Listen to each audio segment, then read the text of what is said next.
So today I'm going to show you how to add a beneficiary onto your M1 Finance brokerage account. Now this is vital to make sure that if something happens to you, your account gets transferred over to another person in your family. Now what we're going to do is of course be here on M1 Finance, and we're actually going to go through and show you how to do this. But before I do, I just want to let you guys know, if you are an M1 Finance user and you use Facebook, come and check us out at the M1 Finance Investing Club. This is something that I put together. It is free for you to come and join us. We talk about M1 and we also talk about investing in general. We would love to see you there. Link will be in the show notes down below for you. All right, so what we're gonna do is actually go over here where you see your name and your account information. So we're gonna click on here, and what we're gonna do is click on support. So down here towards the area, we're gonna see the support. So we're gonna click on here, and it's gonna bring us to a new page. Now, in order to get to the beneficiary, it's pretty easy. We can just type into the search right here, and then start typing in beneficiary, and you can see designating a beneficiary for your account. We'll click on that one here.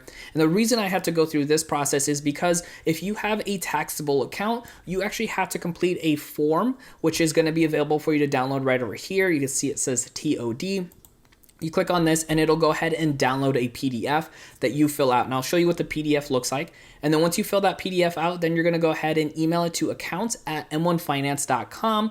If you do by any chance have a retirement account, that will be available for you when you go to your settings and then add beneficiaries. So it is different between taxable accounts and retirement accounts. This is for your taxable account.